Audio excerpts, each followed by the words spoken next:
Right, and welcome back to our third and hopefully our final session for tonight to complete this wonderful short question, which again, it's not giving us all of the headache that the options hedge would give us, or all of the headache that the NPV would give us, right? So, fairly straightforward and including some discussion elements. So, the question part B, if we just recall, and I know everybody has a question they can read, discuss the benefits and risk for Moonstar associated with securitization that the non-executive director has proposed. So benefits and risk of this process called securitization, which to me is textbook knowledge.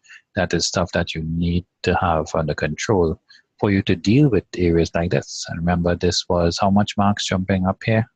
This was 6 marks jumping up here, and it's really either you remembered it or you didn't.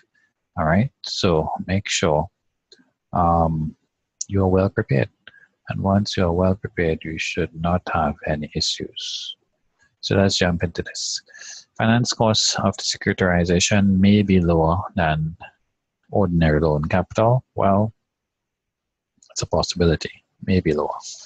The cash flows from commercial property development may be regarded as lower risk than Moonstar's other revenue streams. This will impact on the rates they can offer to borrowers. Well, doesn't seem so bad, but if I were to cut out fluff, I would cut out that last sentence. The securitization, because we're just looking for identification of the benefits basically, and the benefits was lower costs and lower risk.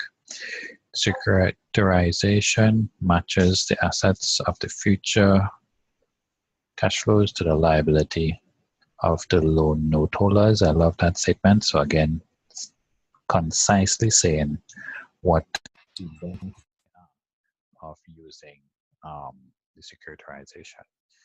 The non-executive director is assuming a steady stream of lease income over the next 10 years, with the development probably being close to being fully occupied over that period.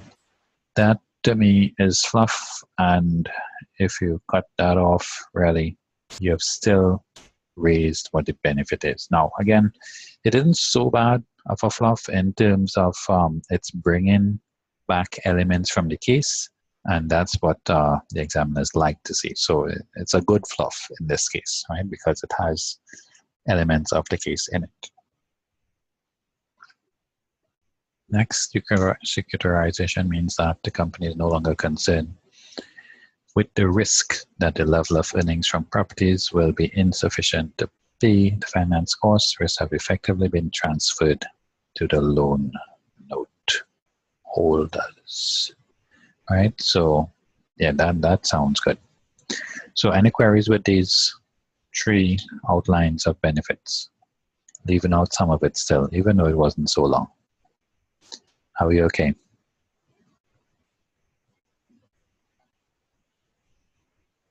Yes, no? Yeah? Right, so still fairly concise. Anita, you okay? And again, if you want to leave out those 2 bits, otherwise, really, you could have thrown in the second one. All right, so on to the risks. So we did advantages and all benefits. Now for the rest. Not all of the tranches may appeal to investors.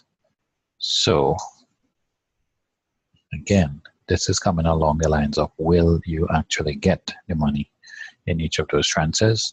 The risk-return relationship on the subordinate certificates does not look very appealing. So those 2 seems good so far. The return, with the return quite likely to be below what is received on the C-rated loan notes. Even the C-rated loan note holders may question the relationship between risk and return if there is concerned uncertainty in the property sector. So I like that part about the uncertainty. And again, getting back to the specifics in the case. So we were told about that. But is there anything we can use to critically analyze this part about the uncertainty in the property sector? There was something in the case that would help us to critically analyze that bit. Yes, something about the recession, Anita, but what specifically did the question say? Give me more detail about what they said about the recession. That's exactly where I was going. Exactly. So we can stick in a sentence with that. While we have this as the rightful risk or as the rightful problem or the disadvantage in the scenario, we do have that information that the economy seems to be coming out of the recession. And that would, to me, be the critical evaluation of this issue, right? So I want that to be thrown in. Let's see if it was done anyway lower down here. Next paragraph, if Moonstar question, would this not be more of a benefit? Oh, yes, definitely. Now, remember, Anita, what I'm saying here is that in throwing that in, it would be counteracting, if I were to use that phrase, right? Counter, C-O-U-N-T-E-R, counteracting the risk. And as it's counteracting the risk, it would therefore be critically analyzing the risk. So in other words, saying when the risk is not really a problem. So while we have the risk of variability, it may or may not be a problem, dependent on how the economy actually moves, right? So yeah, it is like a benefit, but it's a benefit which is specifically related to this problem or to this risk, and therefore it's a counteracting agent. Yeah. So when you stick it in here, you will show the examiner that you're not just listing the risks, you're listing the risk while being aware of that it may not really be a problem. Right, and that's the concept of the critical analysis. So you're criticizing the risk. Is that okay?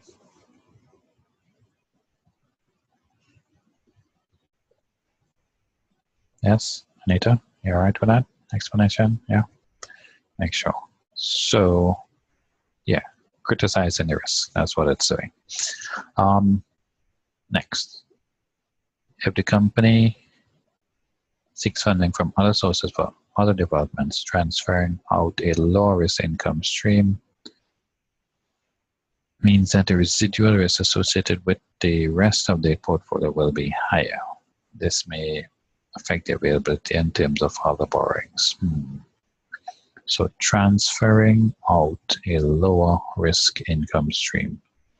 So yeah, although this one seems a kind of a stretch to me, the idea is while the investment is low risk, they have basically given up the investment by securing it against the loans. But the problem here is if they didn't do that, they would not have gotten the loan in the first place, because that's where the capital is coming from. So you're giving up the capital, giving up the income, at least 90% of it, to the people who lend you the money. And that's basically how loans go. So I don't know if it's really going to affect the terms of the other borrowing. Maybe you could have used the other borrowing to get the capital in the first place, but it's not so bad. It's not so bad entirely. All right. So the idea is that having given up the safe returns from the leasing project, because property investments are generally safe, that might reduce or increase your cost of capital for further borrowings. And it's a valid point. Last one, it appears to that the size of securitization should be large enough for the costs to be bearable. However, Monster may face unforeseen costs, possibly unexpected management or legal fees. I think that one's really stretching it. I really don't agree with that one. So 6 marks. Again, we properly critically evaluated the first risk, and I think everything else should be able to stand on its own there. I just don't like that last one. Right? Any other comments before we leave this part B? So not so bad in terms of the advantages, almost textbook stuff. The risks, however, come in closer from the scenarios.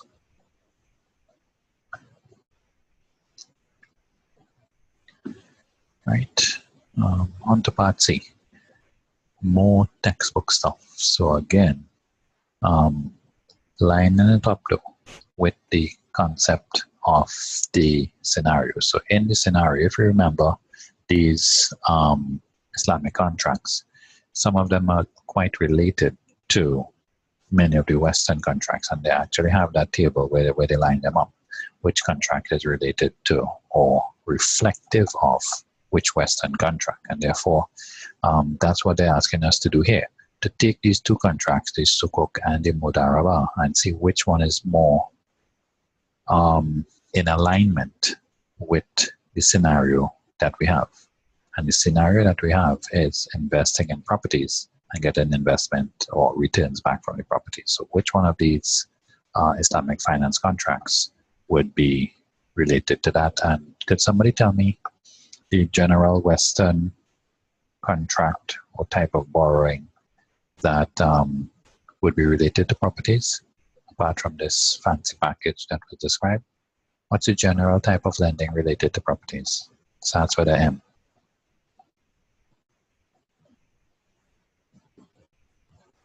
Come on. All right, the mortgage.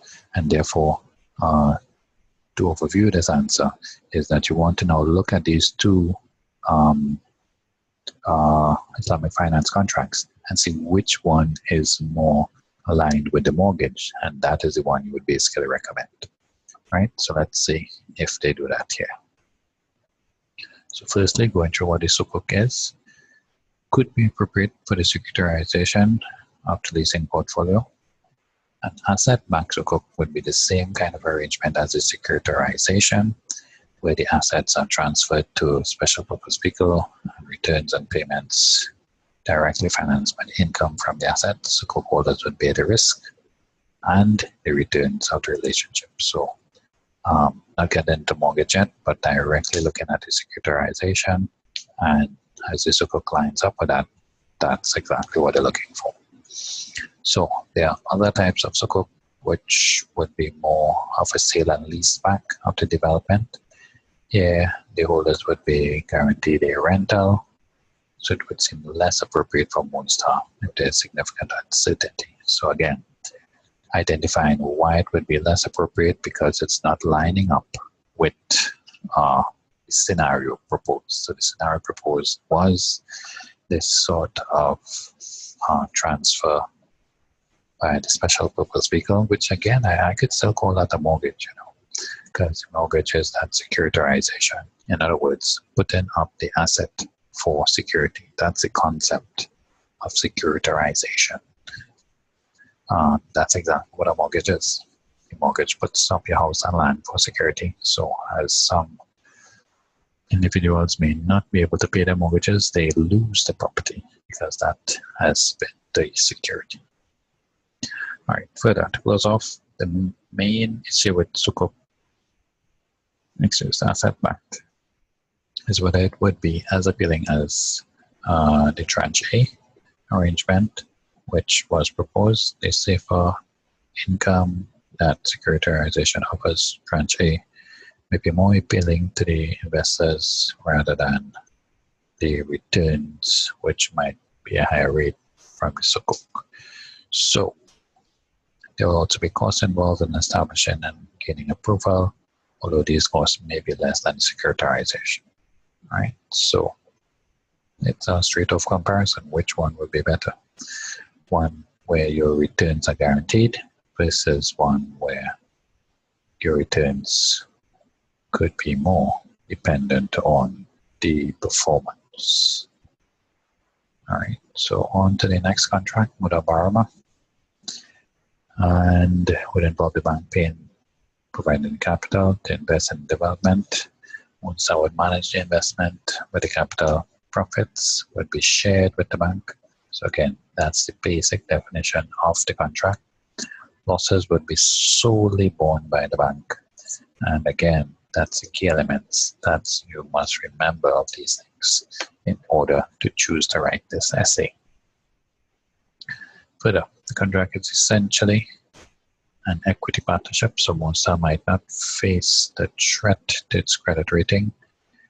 It would, if obtained ordinary loan finance, and again, Mudaraba would also represent a diversification of sources of finance. It would not require the commitment to pay any interest that the loan finance would involve.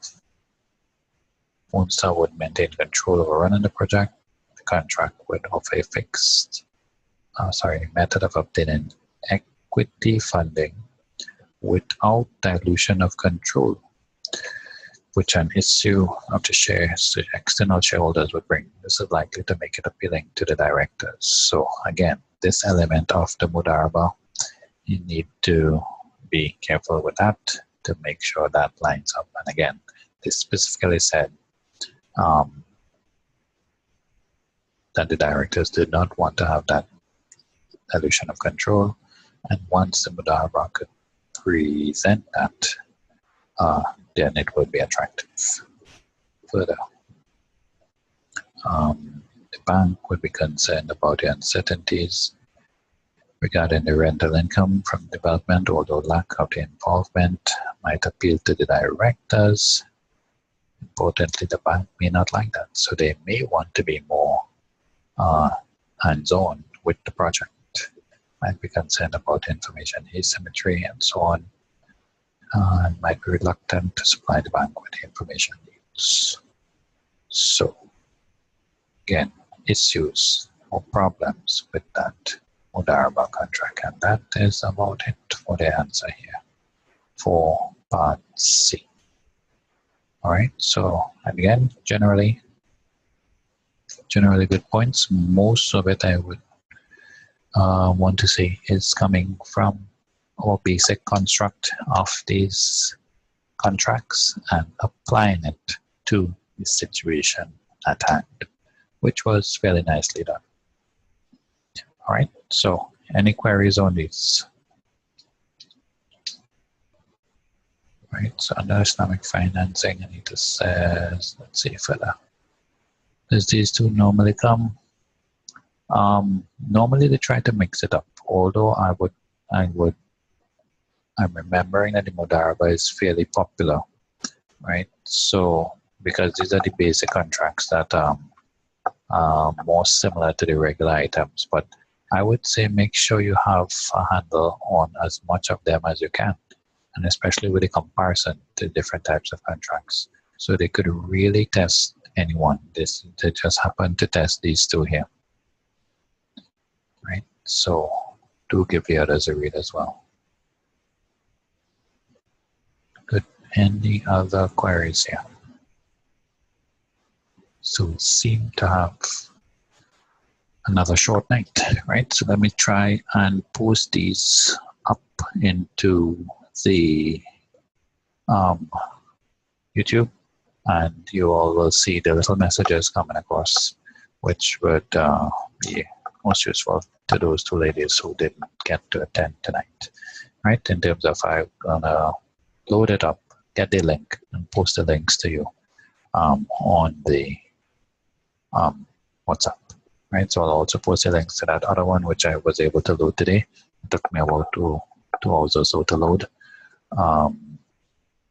That was one of the 50 markers that we did earlier on. So I'll post those links up shortly. And again, once there are not any other queries, any other issues anybody wants to raise, we could probably discuss now. Does not have to be related to this question. If not any other queries, again, you could use your voice, your mics as well if you want to have another item raised. And in the absence of any other items, what's our next topic? So we finished this paper. What are we doing next tomorrow night? Yes, the Excel from the previous year. I could go through that, so it might repeat some of the stuff I sent, just give me a quick note, Stacey, on the ones that you received. And I think I have everybody's email now, so I'll probably just email all of them in a batch, right? So I'll batch out all and send the emails. That will be faster than doing the recordings. And then I'll start sending. So even if you get some twice, don't worry, it'll just be, yeah, they'll all be labeled. They'll all be labeled, so you'll know which ones you're getting. Right. So let's get to Anita's query here. Finding out whether calls or puts are used, how to identify them. Right, so I know the last couple of times we did that, it sounded that we were going back and forth with what we were saying, but there's the basic rule with the pay equals buy, and you receive when you sell, receive equals sell, right? So it depends. Does it depend? No, the puts and calls is for your options, and what we could do, Anita, let's look then at a currency hedging next, and we will deal with that rule again and probably outline it once more so that it will be a little bit clearer, so that you buy or you sell to start the hedge. That is, or in other words, sorry, we are always purchasing those contracts unless you're dealing with the Black-Scholes model. But for the hedging scenario, you're either purchasing a put or you're purchasing a call. And it depends on whether you are hedging a receipt or a payment on the currency side, and or whether you're hedging the deposit or the loan on the interest rate side. That determines whether you're going to use the put or the call. So let's see. Anita's other point, does it look at the pounds or dollars they're asking to calculate? No.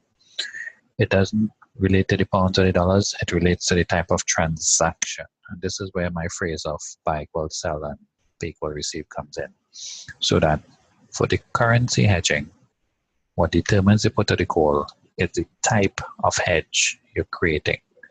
If it's currency you're hedging, are you hedging a currency payment or are you hedging a currency receipt? And that's what determines. One is for put and one is for calls. I don't remember which one right now, but I'll definitely do it tomorrow night. And same thing on the interest rate side. The difference is between, are you hedging a loan or borrowing, or are you hedging a deposit? And one will be for the puts. Use puts to hedge one, and you use calls to hedge the other one, right? So I could just review that, and I could list them out for you tomorrow night. Okay? All right, no problem. So again, once we list those out, you either memorize the list because it's 4 items, or you could use the rules, pay equal, buy, receive equal, sell, to remember it. Good, so that is our question for tomorrow night. We're going to look at a currency hedge, yeah, with currency options. And we could probably include currency futures. And I'll show you again the same concept of the lock-in rate will apply there.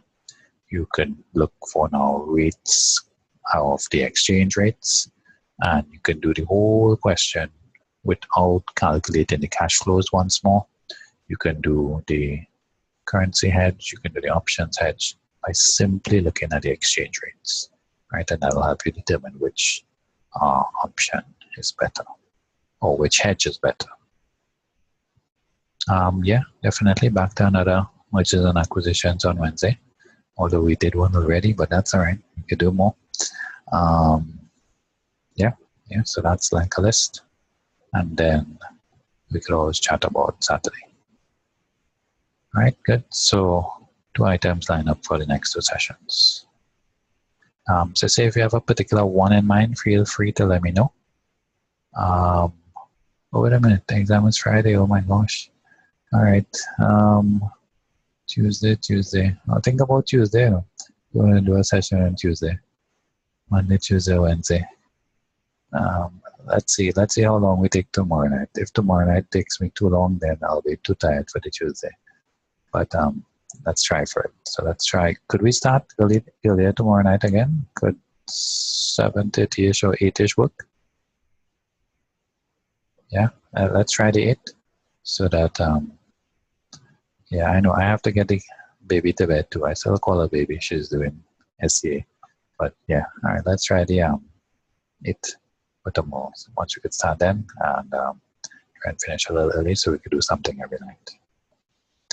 All right, folks, continue fighting up with it. That's the only way you're going to pass. You have to put pressure on it. So thank you very much, and I'll see you all tomorrow night. Okay, great. Tomorrow night at 8. Bye-bye.